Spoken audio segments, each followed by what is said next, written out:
Usai 1 tahun buron, residivis spesialis bobol rumah berhasil diringkus tim Klewang Satreskrim Polresta Padang di daerah Indarung, Kecamatan Lubuk Kilangan, Padang, Sumatera Barat.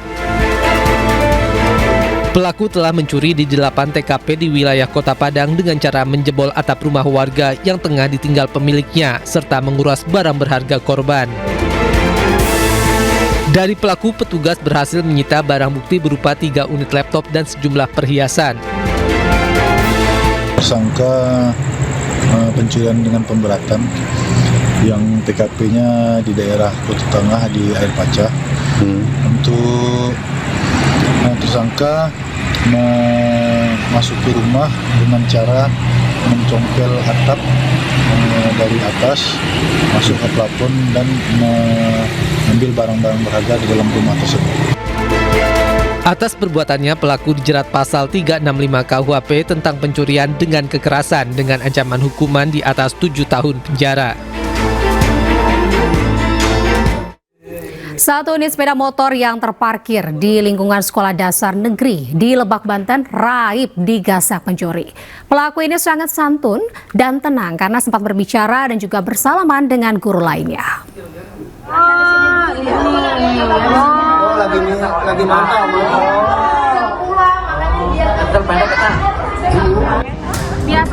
Kamera pengawas merekam pencurian sepeda motor di sekolah dasar negeri di Kecamatan Rangkas Bitung, Kabupaten Lebak, Banten.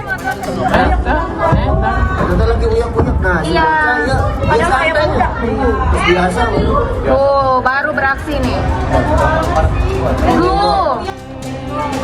Meskipun kondisi sekolah dalam keadaan ramai, pelaku terlihat tidak merasa takut. Dalam hitungan menit, 1 unit sepeda motor milik seorang guru raib dibawa kabur pelaku. Dalam aksinya, pelaku sempat membongkar kunci motor lainnya namun gagal. Pelaku kemudian berpindah ke motor lain dan langsung membawa kabur. Sebelum kabur, sang pencuri sempat bersalaman dengan seorang guru dan berpura-pura menanyakan kepulangan murid di sekolah tersebut. Kan dari MTS masuk sini, emang dia udah duduk di sini. Udah duduk, pegang HP, pakai masker putih. Nah, saya nyimpen motor, kembali, dia salaman. Pak, kelas 2 pulang jam 10. Iya. Sementara guru lainnya yang melihat pelaku mengira motor korban dipinjamkan ke orang lain. Saya lagi di kantor karena sudah beres anak-anak ulangan, istirahat dulu saya di sini di kantor. Terus ternyata teman Pak Dadan menanyakan, Pak Peri, itu motor dipinjamkan nggak? Enggak, kata saya. Ini kuncinya ada, nah gitu. Langsung dikejar sama saya dengan Pak Dadan. Seperti itu, Pak. Sempat karena di sini ada persimpangan banyak ya.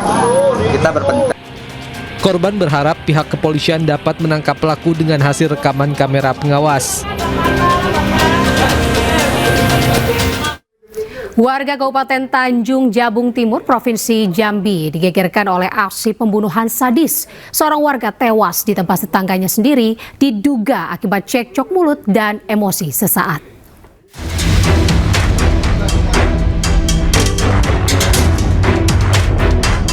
Warga Kecamatan Muara Sabak Timur, Kabupaten Tanjung Jabung Timur, Jambi digegerkan dengan pembunuhan sadis. Korban Tamrin tewas usai mengalami luka parah di kepala dan kaki akibat sabetan parang. Tak butuh waktu lama, polisi berhasil menangkap pelaku bernama Ramli yang merupakan tetangga korban.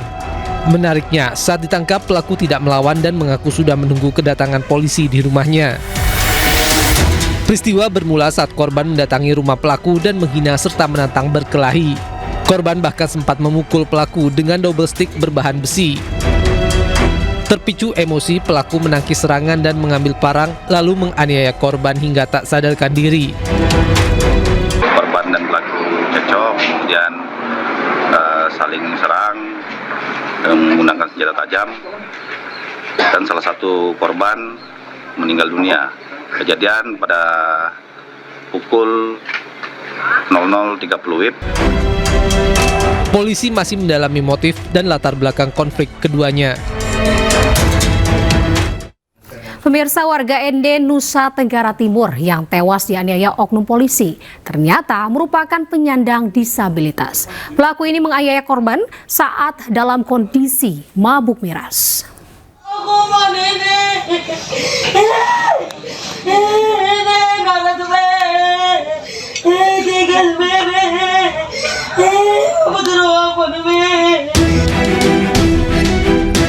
Paulus Pende alias Adi, pria berusia 38 tahun, warga Kabupaten Ende, Nusa Tenggara Timur, tewas di tangan oknum polisi. Korban merupakan seorang penyandang disabilitas, yakni tunarungu dan tunawicara. Kesehariannya ia bekerja sebagai pengemudi ojek. Peristiwa bermula saat korban dan pelaku mengikuti sebuah acara dan minum minuman keras. Keduanya pun mabuk dan kemudian terlibat cekcok. Pelaku kemudian menganiaya korban hingga terluka parah. Korban lalu dibawa ke rumah sakit, namun nyawanya tidak tertolong. Keluarga korban pun mengaku sangat kehilangan. Di mata keluarga, korban merupakan sosok yang ceria, humoris, dan pandai bergaul. Baik-baik saja. Akrab sekali dengan dia. Saya om kandungnya. Keseharian sudah gaul dengan dia, berarti orangnya mengerti apa yang dia omong. Itu orang itu ngerti. Kalau orang yang baru kenal dengan dia pasti tidak mengerti apa yang dia ini. Bapak dia masih hidup. Tidak pernah buat kekacauan di lingkungan kita. Sementara itu, pelaku Brigadir Oscar kini telah ditangkap dan ditahan untuk menjalani pemeriksaan lebih lanjut. Dari Ende, Nusa Tenggara Timur, Joni Nura, iNews melaporkan. Pemirsa, hasil tes urin baby Priscilia Gustiansyah, ini istri dari Onat, negatif. Polisi juga memperbolehkan baby pulang. Sementara hasil tes urin Onat dinyatakan positif menggunakan narkoba jenis ganja dan ekstasi. Kasih Humas Polres Metro Jakarta Barat AKP Wisnu Wirawan mengungkapkan bahwa pihak kepolisian telah melakukan pemeriksaan urin terhadap baby Priscilia Gustiansyah dan hasilnya negatif narkoba. Dari hasil tes tersebut, baby sudah diperbolehkan pulang. Sementara hasil tes urin Onat dinyatakan positif menggunakan narkoba jenis ganja dan ekstasi. Begitu juga dengan rekan Onat berinisial KR yang hasilnya juga positif. Hingga kini proses penyelidikan kasus penyalahgunaan narkoba yang menjerat Onat masih terus berlangsung. Bahwa telah dilakukan pemeriksaan terhadap istrinya dengan hasil cek urin negatif. Sedangkan untuk saudara OL sendiri hasilnya adalah positif.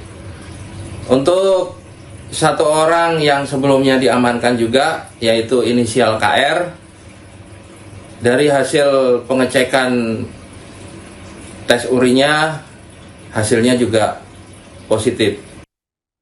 Sebelumnya, polisi menangkap artis Onadio Leonardo bersama istrinya terkait kasus penyalahgunaan narkoba.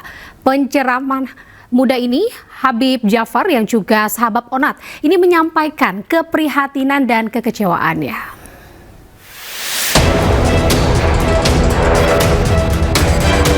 Satres Narkoba Polres Metro Jakarta Barat menangkap artis Leonardo Arya atau yang kerap disapa Onadio Leonardo terkait kasus penyalahgunaan narkoba. Ona ditangkap di sebuah perumahan di kawasan Ciputat Timur, Kota Tangerang Selatan bersama istrinya Baby Leonardo alias Baby Priscilia pada Rabu malam. Sementara satu orang lain ditangkap di kawasan Sunter, Tanjung Priok, Jakarta Utara. Polisi menyita barang bukti ganja dari penangkapan tersebut, sedangkan barang bukti ekstasi sudah habis digunakan. Hingga saat ini polisi masih melakukan pemeriksaan intensif terhadap Onat dan dua tersangka lainnya. Ekstasinya sudah habis karena diduga dipakai. Yang ditemukan hanya ada beberapa sisa ganja di dalam plastik.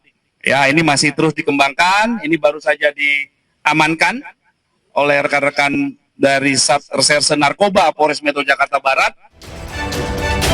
Menanggapi penangkapan Onat, penceramah muda Habib Hussein Jafar Al-Hadar atau akrab disapa Habib Jafar menyampaikan keprihatinan dan kekecewaannya.